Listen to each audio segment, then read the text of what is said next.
जब वीक की समाप्ति हुई 7 फरवरी 2025 को, तो निफ्टी 50 करीब करीब फ्लैट रहा, केवल 0.33% की तेजी देखी गई। यह मार्केट में क्या इंडिकेट करता है? बुल्स एंड बेयर्स के बीच में बहुत क्लोज एंड टाइट फाइट चलती रही। लेकिन पॉजिटिव चीज क्या है मार्केट में कि लास्ट वीक में Nifty mid cap index 50 stocks का जो इंडेक्स है उसने आउट परफॉर्म किया है निफ्टी 50 को। वहीं स्मॉल कैप इंडेक्स ने भी आउट परफॉर्म किया है। ये एक पॉजिटिव एस्पेक्ट है। इसके अलावा टॉप 5 सेक्टर्स को देखें जिनका वेटेज निफ्टी 50 में बहुत अधिक है, उसमें से दो मेजर सेक्टर कौन से हैं? Financials and IT sector. ये दोनों सेक्टर ने बड़ी तेजी दिखाई है। फाइनेंशियल्स 1.59% की तेजी पे क्लोज हुआ वीक ऑन वीक बेसिस पे। वहीं आईटी सेक्टर में तेजी थी 2.12% की। साथ में दोस्तों, oil and gas sector and auto sector भी बुलिश रहे और निफ्टी 50 से अधिक परफॉर्म किए। तो फिर कमजोरी कहां थी? कमजोरी थी FMCG sector. FMCG sector week on week basis पे काफी कमजोर क्लोज हुआ। लेकिन हम तो आशा कर रहे थे कि कहीं ना कहीं वो अक्यूमुलेशन फेस फॉर्म कर रहा है, उसके बाहर आएगा, बट ऐसा हो नहीं सका। इसे ही तो मार्केट की मिस्ट्री बोलते हैं कि मार्केट को प्रिडिक्ट करना नामुमकिन होता है दोस्तों। हम केवल प्राइस एक्शन के अनुसार सपोर्ट एंड रेजिस्टेंस का पता लगा सकते हैं। अगर मार्केट के सेंटिमेंट्स को देखें तो पिछले वीक में मार्केट का सेंटिमेंट इंप्रूव होता हुआ नजर आया है। Market mood index currently read कर रहा है 46.54 पे, और एक सप्ताह पहले आपको याद होगा ये 42.26 पे था तो ये फियर जोन में, लेकिन इसकी रीडिंग इंप्रूव हुई है तो सेंटिमेंट्स इंप्रूव होता हुआ नजर आ रहा है। चलिए इस ट्रेडवे प्राइस चार्ट में चलते हैं और Nifty Nifty total market index और बैंक निफ्टी की एनालिसिस करते हैं। प्राइस एक्शन को समझने की कोशिश करते हैं कि क्या संभावनाएं बन सकती हैं, कहां पर है सपोर्ट, कहां पे है रेजिस्टेंस इन इंडाइसेस में। दोस्तों वीडियो को लाइक करना और चैनल को सब्सक्राइब करना नहीं भूलिएगा। ये निफ्टी 50 इंडेक्स का मंथली प्राइस चार्ट है। थोड़ा सा लॉन्ग टर्म पर्सपेक्टिव को समझने की कोशिश करते हैं। यहां देखिए 2020 का बेयर मार्केट था और उसके बाद अभी तक बुल मार्केट चल रहा है। तो पहली इंपल्स ये बनी, और जब ये करेक्शन हुआ तो प्राइस ने कहां सपोर्ट लिया? EMA 21 and volume weighted moving average पर सपोर्ट लिया। उसके बाद फिर एक और इंपल्स बनी ये, और फिर कहां करेक्शन हुआ तो सपोर्ट लिया? EMA 21 and volume weighted moving average पे। और फिर ये जो इंपल्स बनी, अभी आप देखिए प्राइस काफी प्रॉक्सिमिटी में है EMA 21 and volume weighted moving average है। तो ईएमए 21 आज की डेट में जो रीड कर रही है वो कर रही है 22,392। है तो दूर। तो अभी जो हिस्टोरिकल प्राइस एक्शन है पिछले बेयर मार्केट से, तो उसके हिसाब से मीन रिवर्जन में ईएमए 21 अभी भी थोड़ा सा अवे है जहां प्राइस ट्रेड हो रही है। लेकिन अगर गौर से यहां पे देखें तो जनवरी की कैंडल कैसी बनी? एक स्पिनिंग टॉप कैंडलस्टिक पैटर्न का फॉर्मेशन। ये कब बनती है? जब मार्केट में इनडिसाइसिवनेस होता है और लॉस ऑफ मोमेंटम होता है। ऑब्वियसली जब मार्केट करेक्ट हो रहा है तो हम इसे लॉस ऑफ मोमेंटम डाउनसाइड का पकड़ेंगे। करंट मंथ में मींस फरवरी 2025 में, वैसे मंथ समाप्त नहीं हुआ है लेकिन एक वीक तो कंप्लीट हो गया है। एक वीक के दौरान कैसी कैंडल बनी है? इनसाइड बार का फॉर्मेशन है, और ये भी करीब करीब डोजी जैसी कैंडल नजर आ रही है। तो डाउन साइड में लॉस ऑफ मोमेंटम तो प्राइस एक्शन के अनुसार नजर आ रहा है। कुछ और स्टडी को करते हैं। यहां देखिए मैंने एक ट्रेंड लाइन को खींचा है, आप ध्यान से देखिए। प्राइस ने यहां सपोर्ट लिया, प्राइस ने यहां सपोर्ट लिया, प्राइस ने यहां सपोर्ट लिया। 3 टच पॉइंट्स है। इसका मतलब ये एक स्टैब्लिश्ड ट्रेंड लाइन है और प्राइस करंटली इसके पास में ट्रेड हो रही है और सपोर्ट लेती हुई नजर आ रही है। तो इन प्राइस एक्शन के अनुसार अगर हम देखें तो निफ्टी सपोर्ट के पास में नजर आ रहा है। इसके अलावा last well defined impulsive wave ये वाली है। इस इंपल्सिव की अगर रिट्रेसमेंट एनालिसिस करें तो प्राइस करेंटली जो है 23.6% रिट्रेसमेंट लेवल पे सपोर्ट लेती हुई नजर आ रही है। अब क्वेश्चन यह आता है कि 23.6% रिट्रेसमेंट लेवल क्या इंपॉर्टेंट है? तो इसके लिए हिस्टोरिकली प्राइस एक्शन को देखते हैं। जब ये करेक्शन हुआ था तब भी आप देखिए प्राइस ने 23.6% पे सपोर्ट लिया था। चलिए बढ़ते हैं वीकली प्राइस चार्ट में। तो वीकली प्राइस चार्ट में ये ट्रेंड लाइन और भी क्लियरली हम देख सकते हैं। प्राइस का सपोर्ट, प्राइस का सपोर्ट। हम चाहे तो इस ट्रेंड लाइन को थोड़ा सा फाइन ट्यून कर लेते हैं। ये देखिए मैंने ट्रेंड लाइन को फाइन ट्यून किया, तो यहां पर देखिए ये सपोर्ट नजर आ रहा है और गैप डाउन ओपनिंग होने के बाद प्रायर वीक में बुलिश एनगल्फिंग कैंडल का फॉर्मेशन हुआ है और उसका फॉलो थ्रू भी हुआ है। अब यहां पर प्राइस करंटली जो क्लोज हुई है लास्ट वीक में वो EMA 55 के ऊपर में क्लोज हुई है। ये भी एक पॉजिटिव साइन है क्योंकि प्रायर वीक में भी ये उसके ऊपर में क्लोज हुई थी और उसके बाद में आप देखिए करंट वीक में उसने डिफेंड किया है और कहीं ना कहीं करंट वीक में गैप डाउन ओपनिंग हुई है, लेकिन EMA 55 को प्राइस ने डिफेंड किया है।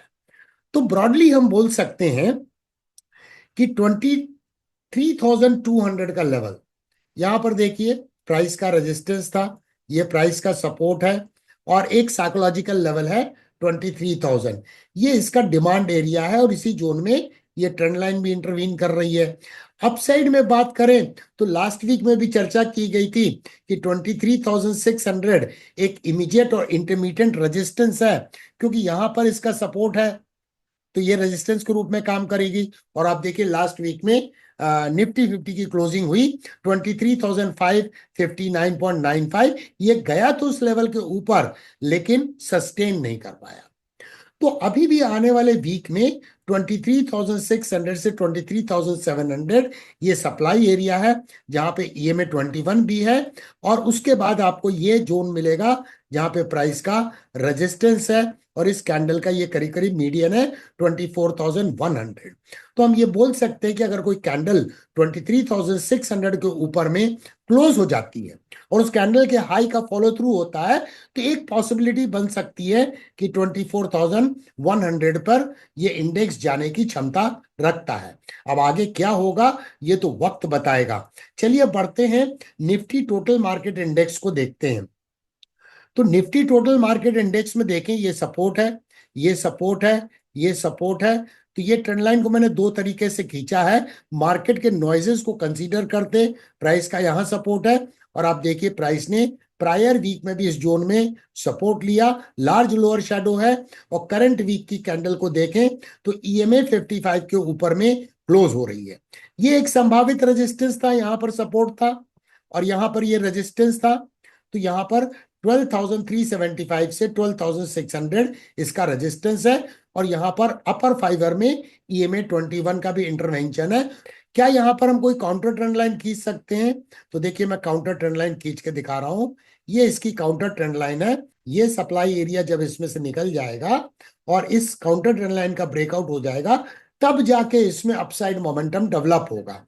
Yes, loss of downside momentum clearly हम देख सकते हैं और अगर हम मोमेंटम इंडिकेटर को देखें तो RSI 40 के ऊपर में सपोर्ट लेता हुआ नजर आ रहा है और विलियम परसेंटेज R जो है क्लियर कट ओवरसोल्ड टेरिटरी में नजर आ रहा है। चलिए बढ़ते हैं और बैंक निफ्टी की एनालिसिस करते हैं। तो बैंक निफ्टी में भी पहले हम लोग चलते हैं मंथली प्राइस चार्ट में। यहां पे मंथली प्राइस चार्ट में ध्यान से देखिए कि बैंक निफ्टी के केस में भी जो करेक्शन हुआ तो यहां पे देखिए प्राइस ने एक सपोर्ट लिया EMA 21 पे, उसके बाद यहां पे सपोर्ट लिया EMA 21 पे, यहां पर सपोर्ट लिया EMA 21 पे और करेंटली प्राइस ने सपोर्ट लिया है पिछले महीने में EMA 21 पे और करंट मंथ में। ऑफ कोर्स करंट मंथ अभी चालू है, कैंडल क्या फाइनल बनेगी ये तो नहीं पता है, लेकिन फिर भी इनसाइड बार का फॉर्मेशन बनता हुआ नजर आ रहा है जो बहुत सिग्निफिकेंट है। ये जगह पे देखिए ये यहाँ पर रेजिस्टेंस है जो एक सपोर्ट के रूप में काम कर रहा है, ये बहुत सिग्निफिकेंट ऑब्जर्वेशन है। चलिए कुछ ड्राइंग को मैं सुपर इम्पोज करता हूं, इसको ध्यान से देखिए। इसके लिए चलते हैं वीकली प्राइस चार्ट में, वहां पे बेहतर प्राइस एक्शन समझ में आएगा। ये ट्रेंड लाइन को देखें, प्राइस का सपोर्ट, प्राइस का सपोर्ट, प्राइस का सपोर्ट और प्राइस इस जगह पे सपोर्ट ले रही है, इसमें मल्टीपल टच पॉइंट्स हैं। तो ऐसा लग रहा है कि बैंक निफ्टी एक क्रिटिकल सपोर्ट एरिया से बाउंस बैक कर रहा है। और ये सपोर्ट और क्यों इंपॉर्टेंट हो जाता है, क्योंकि यहां देखिए कप एंड हैंडल पैटर्न का ब्रेकआउट था और ये इसका नेकलाइन एरिया है जो डिमांड एरिया के रूप में काम कर रहा है। इसके बाद देखें पिछले 4 वीक की कैंडल को ध्यान से देखें तो पहले तो जो वीक 13 जनवरी 2025 में चालू हुआ, इन्वर्टेड हैमर का फॉर्मेशन हुआ। उसके बाद दोस्तों 27 जनवरी वाले वीक में बुलिश एनगल्फिंग कैंडलस्टिक पैटर्न का फॉर्मेशन हुआ और लास्ट वीक में फाइनली बैंक निफ्टी ने क्लोजिंग दी है ईएमए 55 के ऊपर। तो अब यहां पर अगर हम देखें तो ये नेकलाइन एरिया जो है यानी 48,300 से 48,900 का ये जो जोन है ये इसका डिमांड एरिया के रूप में हम देख सकते हैं। और साथ में अगर ये करेक्टिव वेव को अगर देखें, ये करेक्टिव वेव है, इसकी अगर रिट्रेसमेंट एनालिसिस करें तो फिलहाल प्राइस जो है करीब करीब 38.2% रिट्रेसमेंट लेवल पे है। तो आने वाले समय में 50% रिट्रेसमेंट लेवल और गोल्डन रेशियो 61.8% कहीं ना कहीं एक सप्लाई जोन के रूप में काम करेगा और वो जोन निकल के आता है 50,800 से 51,500।